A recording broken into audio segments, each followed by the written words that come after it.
options kasi baka yung isa di ko kaya kantahin. Go!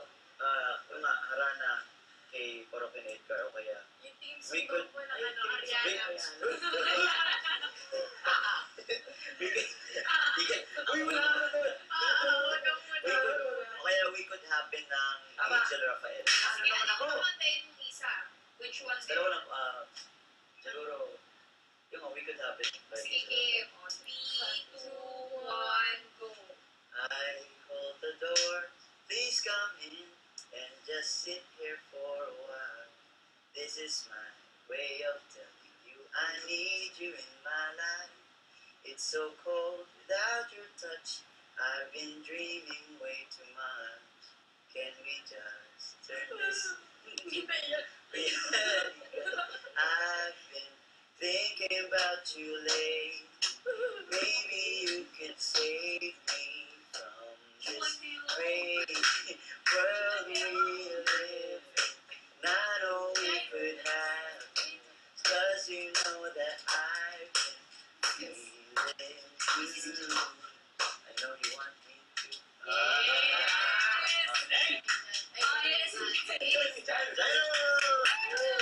Ano song? Ano, na little things saka nandito ako. Ano yung song? Nandito ko na lang. Nandito ako. Okay. Taas kasi nun eh. One, Dapat go. nirecord na yung mga Nandito ako, umiibig sa'yo. Lakas ang Dahil na naputo ang puso at sa tali, iwanan ka niya. Kibi. Wala, pinagmamahal sa'yo, nandito ako. Yes,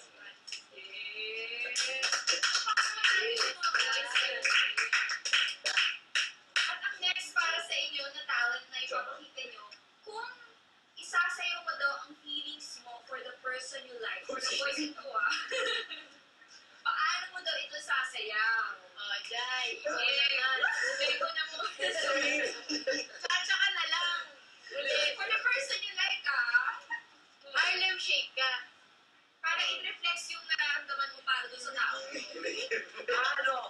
O ano? Ano yung bagay nila best nyo? Punta sa box eh. Pag sa box, kakantahin nila yun habang sinasayaw ni Jai. Okay, pero Master Jai. Ano pwede? paano mo isasayaw yun? Paano mo isasayaw? I know it hurts. Yeah. 1, 2, Mata ka.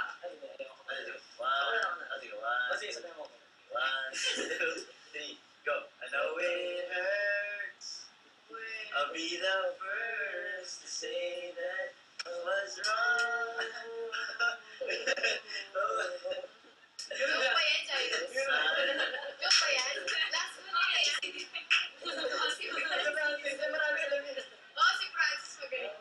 Game. Nag-worship yan. Worship yan. Kailangan ko ng ano. Back up na naman. Kailangan ko na ba? Back up. Magandang sayo to. Magandang sayo. Kakatayin ko ha. Take my hand. Take a...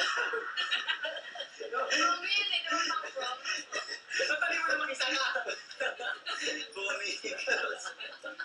Take one step. Kumari ni Justine. Ariana. Okay, sige. Oh, mermaid. Take my hand. Ewan ko. Di ko lang paano ko gagawin. Pero, Oo, ano na naman. ganun gagawin ko. Lalakas ang loob ko. Lumapit. Gagawin ako. Kunyari ko nga ko. Tumayo na ako. Sige, ganyan. Take my hand. Ang kulit mo. Wala ka na sayaw, Francis. Gusto ko yung sinasayaw mo ng sling ko. Next. Ayan, next. Ana. Pag-usapan naman natin yung Once Upon a Time. Basically, parang ikikwento nyo kung paano talaga yung story ng Once Upon a Time. Tungkol saan ito. Sino sasabi? Jairo. Si Charlie. Charlene, nag-perform kami. Ay, Jairo. Charlie. Ano po ito? Tungkol po sa... Kulit niyo naman eh. Nainis. Hindi pa post niya. Ang kulit ko naman. Mas mababa pa na. Yung totoo po. Joke yun.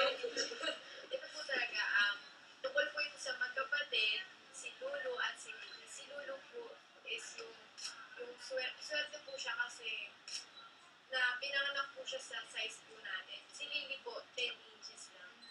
Bali po, tungkol po ito sa pamilya. So, panoorin nila kasi kung ikikwento ko yung buo, baka madulas ako sa ibang story. Madala sa mga surprise episodes. Apo, yun. Basta abangan niyo po talaga to. Sobrang mag-e-enjoy po kayo. Describe nyo na lang daw yung characters nyo dito. Yung personality. Dahil Parang Sa artista. medyo parang down. Kapag di ba daw, parang medyo may angas na parang meron siyang konting problema ginagawa kasi since wala ka naman father talaga. So, yung parang meron siyang sa dibdib na. Pero hindi naman sobrang bigla. Parang tama lang. Medyo maangas, hindi lang namin pinapansin. Si Shirley. dalawa po kasi yung character ko. Yun nga po, si Lulu tsaka si Lily. Si Lulu po, medyo parang maano siya. Parang sarili niya lagi yung iniisip niya. Kasi yung parents niya, laging nakafocus kay Lily. Kasi nga, di ba, maliit lang lagi tinatago. So yun, feeling niya hindi siya mahal ng parents niya. Ganun, parang laging busy dyan kay Lily. Si Lily naman, masayahin siya.